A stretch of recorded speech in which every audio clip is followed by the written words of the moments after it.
നമ്മൾ മൾട്ടിപ്പിൾ സ്ക്ലീറോസിസിനെ കുറിച്ചാണ് അറിയാൻ പോകുന്നത്. മൾട്ടിപ്പിൾ സ്ക്ലീറോസിസ് എന്ന് പറഞ്ഞാൽ എന്താണ്? ഇറ്റ് ഈസ് എ ഡീജനറേറ്റീവ് ഡിസീസാണ്. എങ്ങനെയാണ്? Chronic progressive degenerative autoimmune disease. ഇതിലെ ഓരോ വേർഡും പ്രധാനപ്പെട്ടതാണ്.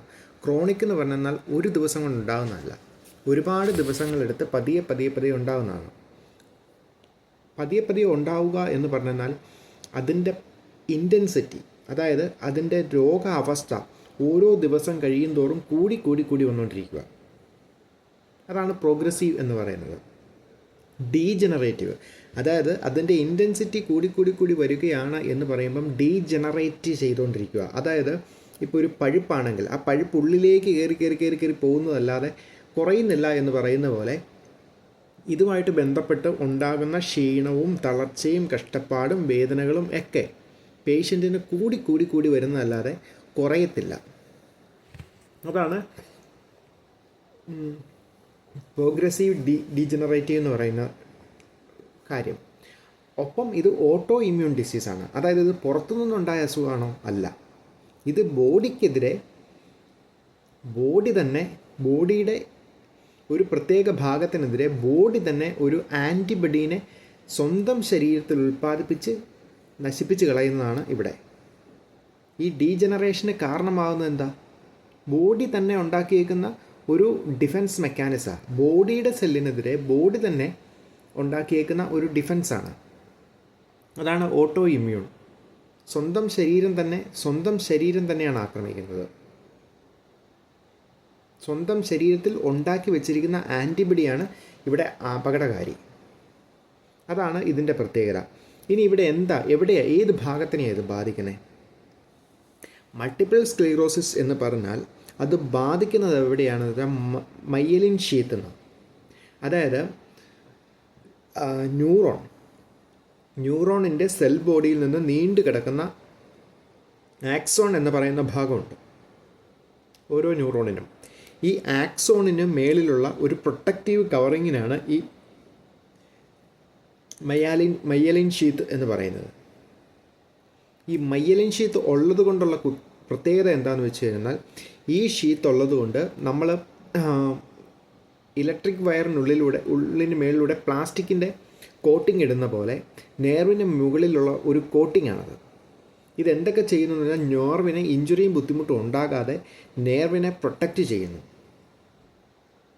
അതോടൊപ്പം തന്നെ ഒരു ഇൻസുലേറ്റിംഗ് പ്രോപ്പർട്ടി ആയിട്ട്, അതായത് നെർവിനെ പൊതിഞ്ഞു പിടിക്കുന്ന, നെർവിനെ സംരക്ഷിക്കുന്ന ഒരു പ്രോപ്പർട്ടി ആയിട്ട് ഇത് വർക്ക് ചെയ്യുന്നു. അപ്പം ഇൻസുലേറ്റിംഗ് പ്രോപ്പർട്ടി എന്ന് പറഞ്ഞാൽ ഇതിൻ്റെ അകത്തുകൂടി ഇലക്ട്രിക് തരംഗങ്ങളെ, അതായത് അതിന് മുമ്പുണ്ടാകുന്ന നെർവിന് ലഭിക്കുന്ന ആ ഇലക്ട്രിക് മെസ്സേജുകളെ വളരെ ഫാസ്റ്റിൽ കടത്തിവിടാനായിട്ട് ഈ വേറെ എങ്ങോട്ടും ഡൈവേർട്ടായി പോകാതെ ഈ നെർവിൻ്റെ ഉള്ളിൽ കൂടെ തന്നെ കടത്തിവിടുന്നതിനായിട്ട് സഹായിക്കുന്ന ഒരു ഭാഗവും കൂടിയാണ് ഈ മയ്യലിൻ ഷീത്ത്.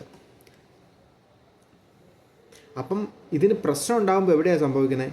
മയ്യലിൻ ഷീത്തിന് പ്രശ്നം ഉണ്ടാകുമ്പോൾ സംഭവിക്കുന്നത് നെർവിൻ്റെ പാസേജിലാണ്. മെസ്സേജ് പാസേജ് ചെയ്യുന്ന കാര്യങ്ങളിലെയാണ് ഏറ്റവും കൂടുതലായിട്ട് അഫക്റ്റ് ചെയ്യാൻ പോകുന്നത്. അപ്പം മെസ്സേജ് പാസ് ചെയ്യുന്ന കാര്യങ്ങളിൽ അഫക്റ്റ് ചെയ്യും എന്ന് പറയുമ്പോൾ എന്താണ് നമ്മൾ മനസ്സിലാക്കേണ്ടത്?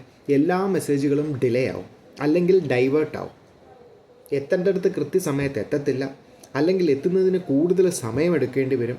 അങ്ങനെ ചെയ്യുമ്പം കൂടുതൽ എനർജി കൺസ്യൂം ആവും. അപ്പം പേഷ്യൻ്റ് ഓൾറെഡി ടയേർഡാണ്.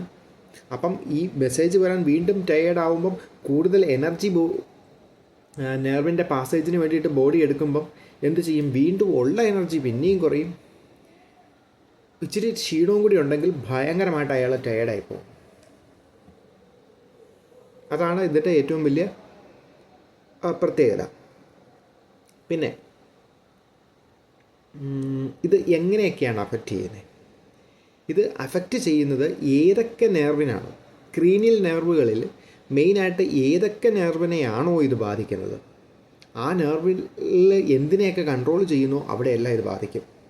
അപ്പോൾ ക്ലിനിക്കൽ മാനിഫെസ്റ്റേഷൻ എന്ന് പറഞ്ഞാൽ ആദ്യം ആരംഭിക്കുന്നത് ഒപ്റ്റിക് നെർവിലാണ് ഇത് അഫക്റ്റ് ചെയ്തേക്കുന്നതെങ്കിൽ ഒപ്റ്റിക് നെർവിനെ എങ്ങനെ ബാധിക്കുന്നു എന്ന് ചോദിച്ചാൽ വിഷൻ സംബന്ധമായിട്ട് ബാധിക്കും.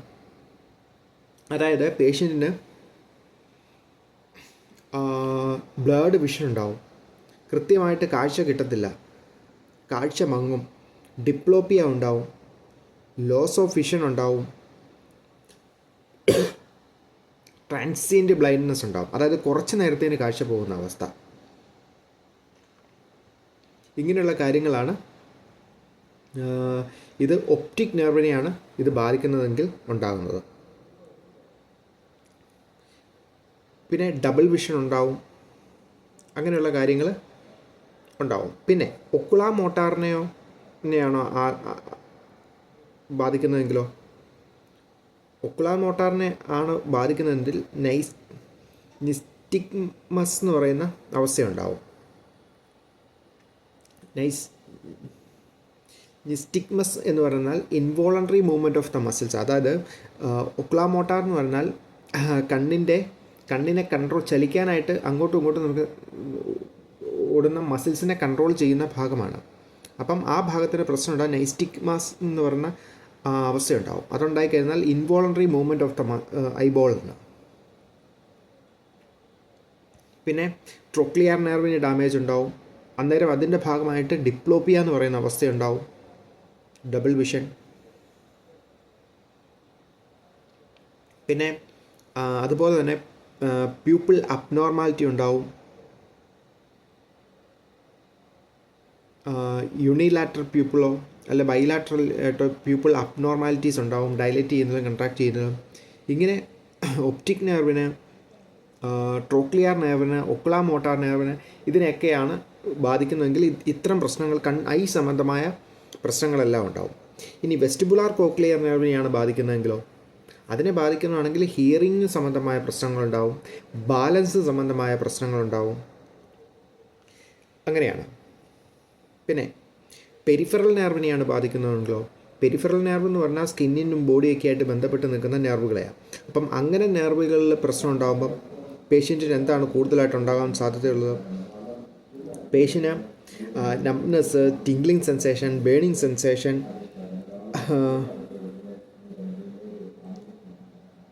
അങ്ങനെയുള്ള കാര്യങ്ങളുണ്ടാവും. Decreased perception to the touch, pain, temperature, peripheral neuritis, അതായത് ടച്ച് ചെയ്ത വേദന, ഒന്നല്ലേ സെൻസേഷൻ ഇല്ലാതെ വരുന്നു, ഇല്ലെങ്കിൽ ഭയങ്കരമായ വേദന ഉണ്ടാകുന്നു, ഇങ്ങനെയുള്ള പ്രശ്നങ്ങളുണ്ടാവും. പിന്നെ നമ്മുടെ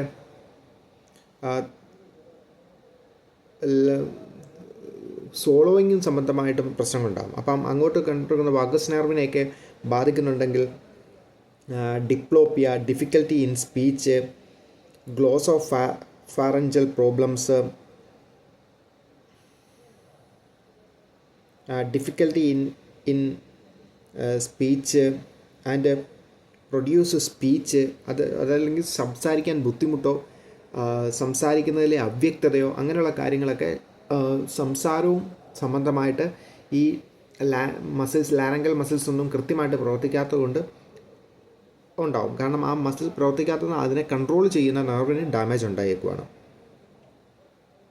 പിന്നെ സെൻട്രൽ നെർവസ് സിസ്റ്റത്തിനെ ഇത് അഫക്റ്റ് ചെയ്തിട്ടുണ്ടെങ്കിൽ, അതായത് തലച്ചോറിൽ കിടക്കുന്ന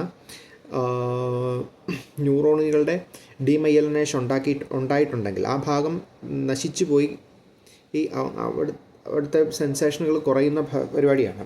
അങ്ങനെയാണെങ്കിൽ കൂടുതൽ ബ്ലാഡർ ആൻഡ് ബവൽ ഡിസ്ഫങ്ഷനാണ് കൂടുതൽ കാണിക്കുന്നത്. യൂറിനറി റിട്ടൻഷൻ, ബവൾസിനെയും ബ്ലാഡറിനെയൊക്കെ എങ്ങനെയാണ് ബാധിക്കുന്നത്? യൂറിനറി റിട്ടൻഷൻ, യൂറിൻ പുറത്തേക്ക് വരാത്ത അവസ്ഥ. ചിലപ്പം യൂറിനറി ഇൻകോണ്ടിനൻസ് ആയിരിക്കും, അതായത് ഒന്നല്ലെങ്കിൽ യൂറിൻ കൺട്രോൾ ചെയ്യാൻ പറ്റാതെ വരുന്നു, കാരണം കൺട്രോൾ ചെയ്യേണ്ട മസിൽസിന് ശക്തി ഇല്ലാതാവുന്നു. അല്ലെങ്കിൽ യൂറിനറി റിട്ടൻഷൻ ഉണ്ടാകുന്നു, കാരണം അവിടെ പ്രോസ്റ്റേറ്റിലൊക്കെ അകന്നിരിക്കേണ്ട മസിലുകൾ എല്ലാം ലൂസായി കട്ടി നഷ്ടപ്പെട്ട് യൂറിനെ കടത്തിവിടാതെ തടസ്സമായിട്ട് നിൽക്കുന്നു. ഇങ്ങനെയുള്ള രണ്ട് പ്രശ്നങ്ങളാണ് ഉണ്ടാകുന്നത്. പിന്നെ അത് തന്നെ ബവലിനും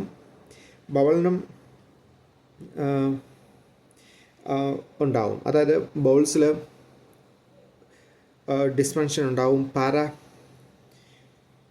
പാരലൈറ്റിക് ഇലിയസ് എന്ന് പറയുന്ന അവസ്ഥയുണ്ടാവും. അതായത് ബവൽ മൂവ്മെൻറ്റ് മുഴുവൻ നിന്നു പോവും. കാരണം ആ നെർവ് അതിനെ കൺട്രോൾ ചെയ്യുന്ന വാഗസ് നെർവിനൊക്കെ പ്രശ്നം ഉണ്ടായേക്കുക.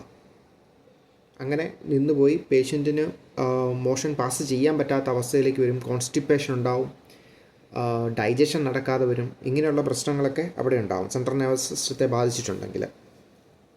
പിന്നെ ഇമോഷണൽ ചേഞ്ചസുകൾ ഉണ്ടാവും. കൊഗ്നിറ്റീവ് അബ്നോർമാലിറ്റി, അതായത് മെമ്മറി ലോസ്, ഡിപ്രഷൻ, അപ്പതി എന്ന് പറഞ്ഞാൽ ഇൻട്രസ്റ്റ് ഇല്ല, ഒരു കാര്യവും ചെയ്യാൻ താല്പര്യമില്ല, വളരെ ഡിപ്രസ്ഡ് ആണ് അതുകൊണ്ട്. പിന്നെ പല കാര്യങ്ങളും മറന്നു പോവുക, memory loss, confusion, reflex activities എല്ലാം കുറയും. ടച്ച് ചെയ്യുമ്പോൾ ഒക്കെ ചെയ്യുമ്പോൾ നമ്മൾ ചാടി എഴുന്നേക്കുന്നത്, അതുപോലെ ബോഡിയുടെ പെട്ടെന്ന് റിയാക്ട് ചെയ്യാനുള്ള റിഫ്ലെക്സീവ് ആക്ഷൻസ് എല്ലാം കുറഞ്ഞു പോകും. സെക്ഷുവൽ ഡിസ്ഫങ്ഷൻ ഉണ്ടാവും. കാരണം നമുക്ക് സ്വാഭാവികമായിട്ട് സന്ദേശങ്ങൾ വിടുന്നത് വളരെ സ്ലോ ആയി പോകുമ്പം ഓവർ എനർജി കൺസ്യൂം ചെയ്താണ് ഈ പ്രവൃത്തി നടക്കുന്നതെങ്കിൽ സ്വാഭാവികമായിട്ട് പല കാര്യങ്ങളിലും താല്പര്യം കുറയുന്ന പോലെ പല കാര്യങ്ങളും പല ഭാഗങ്ങളെയും കൺട്രോൾ ചെയ്യുന്ന നെർവ്സുകൾക്ക് ഡാമേജ് ഉണ്ടാകുമ്പം ക്രേനിയൽ നെർവുകൾക്കും ഡാമേജ് ഉണ്ടാകുമ്പം അതിനനുസരിച്ച് ബോഡിയിൽ സെക്ഷുവൽ ഡിസ്ഫങ്ഷൻ പോലുള്ള പ്രശ്നങ്ങളും ഉണ്ടാകും. പിന്നെ സിവിയർ കണ്ടീഷൻ, ഇത് ഒരു സാധ്യത സ്റ്റേജുകളാണ്. ഇത് കഴിഞ്ഞ് ഈ കണ്ടീഷൻ വളരെ സിവിയർ ആകുമ്പോൾ പേഷ്യൻ്റ് ഉണ്ടാകുന്ന ഏറ്റവും വലിയ സംഭവമാണ് ഫറ്റീഗ്, ഭയങ്കര ക്ഷീണം. ഇതൊക്കെ പതിയെ പുള്ളി എങ്ങനെയെങ്കിലുമൊക്കെ നടത്തുന്നുണ്ട് ഇത്ര നാളെങ്കിൽ പുള്ളിക്കൊന്നും ചെയ്യാൻ മേലാത്ത അവസ്ഥയാണ്. സിവിയർ ഫറ്റീഗ്, മസിൽ വീക്ക്നെസ്, ഒരു മസിൽസിനും ശക്തിയില്ല, എല്ലാം തളർന്നു കുത്തിപ്പോയി. ഇൻക്രീസ് വിത്ത് പ്രോഗ്രസ്, അതായത് ഡിസീസ് കൂടുന്നതനുസരിച്ച് ഭയങ്കരമായ മസിൽ വീക്ക്നെസ്, ഒരു കാര്യവും ചെയ്യാൻ മേലാതെ ഭയങ്കര ടയേർഡായി പേഷ്യൻ്റ് പോകുന്ന അവസ്ഥയാണ് ഇത്. പിന്നെ സിവിയർ കേസിലുണ്ടാകുന്ന ഒരു സംഭവമാണ് ഉഫ്തോഫ്സ് ഫിനോമിന എന്ന് പറയും. UHTHOFF', ഉഫ്തോഫസ് phenomena.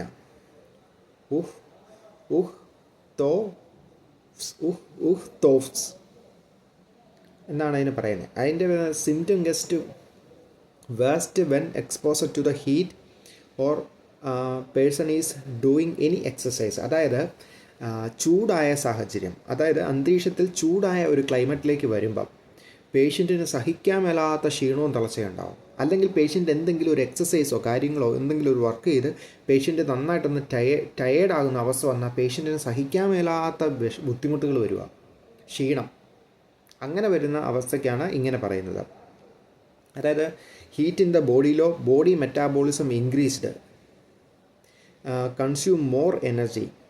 അങ്ങനെ ബോഡി മെറ്റാബോളിസം ഇൻക്രീസ് ആകുമ്പം പേഷ്യൻ്റ് ഒരുപാട് എനർജി കൺസ്യൂം ചെയ്യേണ്ട ആവശ്യം വരും. Increase already developed tiredness and weakness.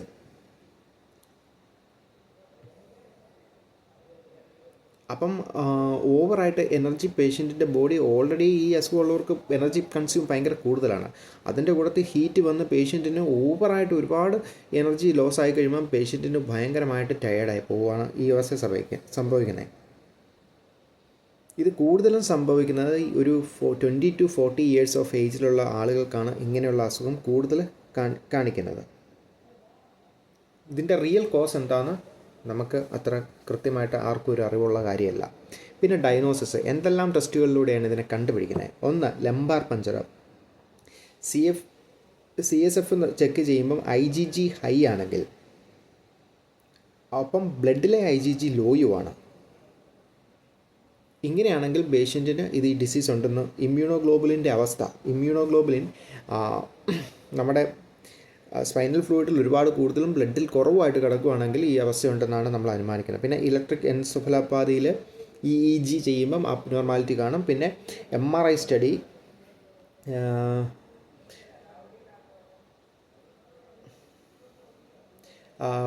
ഈ മൾട്ടിപ്പിളായിട്ട് MRI സ്റ്റഡി ബ്രെയിനിൽ ചെയ്ത് കഴിയുമ്പോൾ മൾട്ടിപ്പിളായിട്ട് പല ഭാഗത്തും ഡീമൈലിനിങ് പ്ലക്വേ എന്ന് പറയും. അതായത് അത് നശിച്ചു പോയി ഒരു സ്പോട്ടായിട്ട് നമുക്ക് പ്ലക്കേ പോലെ ഒരു മാർക്കായിട്ട് നമുക്ക് MRIയിൽ കാണാൻ പറ്റും. ആ അവസ്ഥയാണ്. അങ്ങനെ ഉണ്ടെങ്കിലും ഇതിനെ ഡയഗ്നോസിസ് ചെയ്യാൻ പറ്റും. പിന്നെ ക്ലിനിക്കൽ മാനിഫെസ്റ്റേഷൻ്റെ ക്ലാരിഫിക്കേഷൻ, ഇതും ഈ ഇൻവെസ്റ്റിഗേഷനുകളും കൂട്ടിച്ചേർത്താണ് ഈ അവസ്ഥയാണോ എന്ന് കണ്ടുപിടിക്കുന്നത്. പിന്നെ മെഡിക്കേഷൻ ഗ്ലൂക്കോകോർട്ടിക്കോയിഡാണ്. കാരണം ഇമ്മ്യൂണോ റെസ്പോൺസീവ് ഉള്ള ഒരു അസുഖമായിട്ട് ഗ്ലൂക്കോകോർട്ടിക്കോ സ്റ്റിറോയിഡ് കൊടുത്താണ് നമ്മളിതിനെ കൺട്രോൾ ചെയ്യുന്നത്. ഇനി സ്റ്റിറോയിഡ് നോട്ട് എഫക്റ്റീവ്, സ്റ്റിറോയിഡ് കൊടുത്തിട്ട് പേഷ്യൻറ്റിന് ഏൽക്കുന്നില്ലെങ്കിൽ പ്ലാസ്മ ഫെറസിസ് എന്ന് പറയുന്ന ഒരു പ്രൊസീജിയറിലേക്ക് നീങ്ങും. പ്ലാസ്മ ഫെറസിസ് എന്ന് പറഞ്ഞാൽ നമ്മുടെ ബോഡിയിൽ നിന്ന് പ്ലാസ്മ എക്സ്ചേഞ്ച് ചെയ്യുക.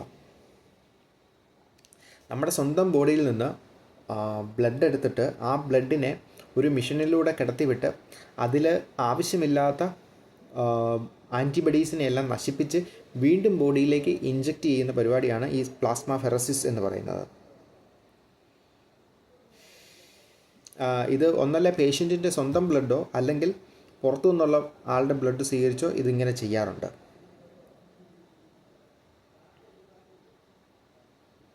പിന്നെ ഇമ്മ്യൂണോ സപ്രസീവ് മെഡിക്കേഷൻസ് പേഷ്യൻറ്റിന് കൊടുക്കും. ഡിസീസ് മോഡിഫൈയിങ് തെറാപ്പി എന്നാണ് ഇതിന് പറയുന്നത്, ഇമ്മ്യൂണോ സപ്രസീവ് മെഡിസിൻ. അതായത് ബോഡീൻ്റെ ആൻറ്റിബഡീനെ പറഞ്ഞ് മനസ്സിലാക്കുവാണ് പേഷ്യൻറ്റിൻ്റെ ഒരു പരിധി കൂടുതൽ ബുദ്ധിമുട്ടിക്കരുതെന്ന്. അപ്പം ആ ഇമ്മ്യൂൺ സിസ്റ്റത്തെ സപ്രസ് ചെയ്ത് വയ്ക്കുക. Interferon beta 1A interferon beta 1B ഇത് രണ്ടുമാണ് നമ്മൾ കൊടുക്കുന്ന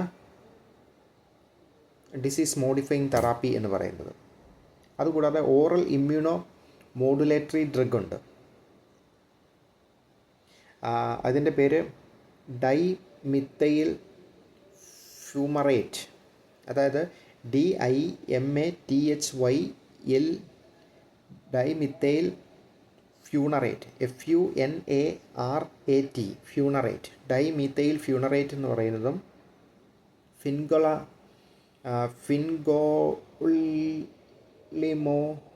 ഫിൻഗോളിമോഡ് എന്ന് പറയുന്നതും മെഡിസിൻ നമ്മൾ ഉപയോഗിക്കാറുണ്ട്. ഫിൻഗോളിമോഡ്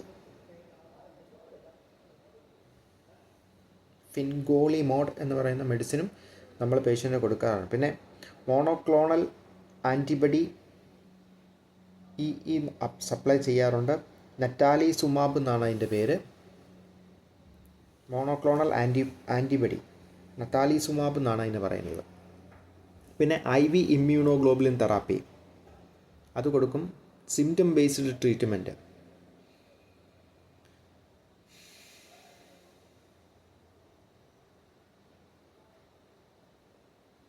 പിന്നെ ഡിപ്രഷനൊക്കെ ഉണ്ടെങ്കിൽ പേഷ്യൻറ്റിന് ആൻറ്റി ഡിപ്രസൻറ്റ് കൊടുക്കും.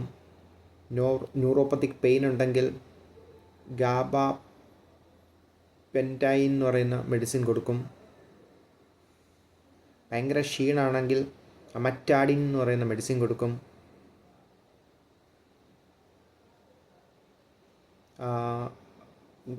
ഇതൊക്കെയാണ് ഇതിൻ്റെ മെഡിക്കേഷൻ. പിന്നെ നേഴ്സിംഗ് ഇൻ്റർവെൻഷനിൽ പ്രധാനമായിട്ടും ശ്രദ്ധിക്കുന്നത് എനർജി ഒരുപാട് കൺസ്യൂം ചെയ്യുന്ന ഒരു പരിപാടിയാണ്. അതിന് പ്രൊവൈഡ് എനർജി കൺസർവേഷൻ എന്ന് പറയുന്ന മാനേജ്മെൻറ്റാണ് ഏറ്റവും പ്രധാനപ്പെട്ടത്.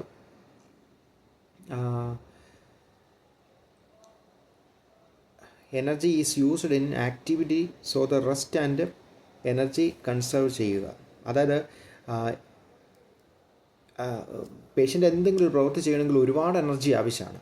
അതുകൊണ്ട് റെസ്റ്റ് ആൻഡ് കംഫർട്ടാണ് പേഷ്യൻ്റ് ഏറ്റവും കൂടുതൽ കൊടുക്കേണ്ടത്. അതുപോലെ ഹീറ്റ് എക്സ്പോസർ അവോയ്ഡ് ചെയ്യുക. ഹീറ്റ് പുറത്തേക്ക് കൊണ്ടുപോകാതിരിക്കാൻ ഹീറ്റിനെ ഒരിക്കലും പേഷ്യൻറ്റ് ടോളറേറ്റ് ചെയ്യാൻ പറ്റുന്നില്ല. അപ്പോൾ ഓവർ ഹീറ്റിംഗ് ആവും. Protect the client from the ഇഞ്ചുറിയിൽ നിന്ന് പേഷ്യൻറ്റിനെ എന്നും രക്ഷിക്കാനായിട്ട് നോക്കണം. കാരണം പേഷ്യൻ്റ് തട്ടി വീഴാൻ ക്ഷീണവും തളർച്ചയുള്ളതുകൊണ്ട് എപ്പോൾ വേണേലും തട്ടി വീഴാനുള്ള സാധ്യതയുണ്ട്. അതുകൊണ്ട് സേഫ്റ്റി മെഷേഴ്സ് ചെയ്യണം. അതുകൂടാതെ മസിൽ വീക്ക്നെസ് കൊണ്ടാണ് തട്ടി വീഴാനുള്ള സാധ്യത. പിന്നെ ഡിപ്ലോപ്പിയയുടെ ചാൻസ് ഉണ്ട്. ഡബിൾ വിഷൻ ഉണ്ട്. അതുകൊണ്ട് പല ഭാഗങ്ങളും പേഷ്യൻറ്റിനെ കാണാൻ പറ്റത്തില്ല. പിന്നെ place an I patch on the I of diplopia ഉണ്ടെങ്കിൽ ഒരു കണ്ണിൽ ഐ പാച്ച് വെച്ച് കിട്ടുന്നതാണ് നല്ലത്. പിന്നെ ഫിസിയോതെറാപ്പി, സ്പീച്ച് തെറാപ്പി പ്രൊവൈഡ് ചെയ്യണം. ഡയഫോസിസ് കാരണം സ്പീക്കിംഗ് ഡിഫിക്കൽറ്റി ഉണ്ട്. Assess the need and provide assistive device. എന്ത് ബുദ്ധിമുട്ടാണോ പേഷ്യൻറ്റിന് ഉണ്ടാകുന്നത് അതിനനുസരിച്ച് പേഷ്യൻറ്റിന് അസിസ്റ്റീവ് ഡിവൈസുകൾ കൊടുക്കണം. നടക്കാൻ ബുദ്ധിമുട്ടുണ്ട്, വീഴാൻ ചാൻസ് ഉണ്ടെങ്കിൽ അതിനനുസരിച്ച് നമ്മൾ പേഷ്യൻ്റെ അസിസ്റ്റീവ് ഡിവൈസ് കൊടുക്കണം. കാരണം സ്കെൽറ്റൽ മസിൽ സ്ട്രെങ്ത് ഒക്കെ വളരെ വീക്കാണ്.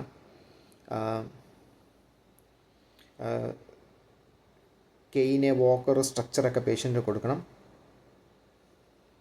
പേഷ്യൻറ്റിനെ എന്നും നമ്മൾ സപ്പോർട്ട് ചെയ്യുന്നതിനേക്കാൾ കൂടുതൽ പേഷ്യൻ്റെ ഇൻഡിപെൻഡൻസിനെ പ്രോത്സാഹിപ്പിക്കുകയാണ് ചെയ്യേണ്ടത്. കാരണം തന്നെ എല്ലാം ചെയ്യാനുള്ളൊരു ശേഷി പേഷ്യൻറ്റിന് ഉണ്ടാക്കി കൊടുക്കുകയാണെങ്കിൽ പേഷ്യൻറ്റിന് ബുദ്ധിമുട്ടുണ്ടാക്കി വീഴാതെയൊക്കെ ഇരിക്കും. അല്ലെങ്കിൽ പുള്ളി പെട്ടെന്ന് ഡിപ്രസ്ഡ് ആയി പോകാനായിട്ട് സാധ്യതയുണ്ട്. അപ്പം ഇൻഡിപെൻഡൻസിനെ എപ്പോഴും പ്രോത്സാഹിപ്പിക്കാനുള്ള പരിപാടിയാണ് നോക്കണം. പിന്നെ ഇതിന് എങ്ങനെയുള്ള ഡയറ്റാണ് കൊടുക്കേണ്ടത്? ഡയറ്റ് കൊടുക്കുമ്പോൾ പ്രൊവൈഡ് ബാലൻസ്ഡ് ഡയറ്റാണ്, including low fat, high fibre and high potassium rich ഡയറ്റാണ് പേഷ്യൻറ്റിന് കൊടുക്കുന്നത്. ആക്ടിവിറ്റി ലോ ആയതുകൊണ്ട് ഫാറ്റ് അധികം കൊടുക്കേണ്ട ആവശ്യമില്ല. ഫൈബർ, കോൺസ്റ്റിപ്പേഷൻ അതുപോലുള്ള പ്രശ്നങ്ങളൊക്കെ ഉണ്ടാകാതിരിക്കാൻ വേണ്ടിയിട്ട് കോൺസ്റ്റിപ്പേഷൻ പ്രിവെൻറ്റ് ചെയ്യാൻ ഫൈബർ ഡയറ്റ് കൊടുക്കണം. പൊട്ടാസ്യം നന്നായിട്ട് പേഷ്യൻറ്റ് കൊടുക്കണം. കാരണം മസിൽസിനെ കൺട്രാക്റ്റ് ചെയ്യാനായിട്ട് പേഷ്യൻറ്റിന് ഭയങ്കര ബുദ്ധിമുട്ടാണ്. അപ്പം കൺട്രാക്റ്റ് ചെയ്യിക്കാൻ വേണ്ടിയിട്ട്, മസിൽ കൺട്രാക്ഷന് വേണ്ടിയിട്ട് പൊട്ടാസ്യം കൊടുക്കണം. ഹൈഡ്രേഷൻ സ്റ്റാറ്റസ് അത് ഭയങ്കരമായിട്ട് ട്രീറ്റ് ചെയ്യണം. നന്നായിട്ട് പേഷ്യൻറ്റിന് നല്ല ഫ്ലൂയിഡ് ഇൻടേക്ക് കൊടുക്കണം. കാരണം പേഷ്യൻ്റ് കോൺസ്റ്റിപ്പേഷൻ ഉണ്ട്, അതുകൊണ്ട് പേഷ്യൻറ്റിന് വളരെ ബുദ്ധിമുട്ടുള്ളതാണ് കോൺസ്റ്റിപ്പേഷനൊക്കെ ഉള്ളതുകൊണ്ട്. അതുകൊണ്ട് ഫ്ലൂയിഡ് കൊടുത്തേ അത് കൺട്രോൾ ചെയ്യാൻ പറ്റത്തുള്ളൂ. സേഫ്റ്റി മെഷേഴ്സ് കൊടുക്കണം. സെൻസറി ലോസ് ഉണ്ട്. കാരണം patient bath water temperature and heating pad, bath water temperature, ചൂടുവെള്ളം വെച്ച് കുളിക്കാൻ കൊടുക്കുന്നത്, ഹീറ്റിംഗ് പാഡ് കൊടുക്കുന്നത്, പെരിഫറൽ ന്യൂറൈറ്റിസ് ഉള്ളതുകൊണ്ട് പെരിഫറിയിൽ നിന്ന്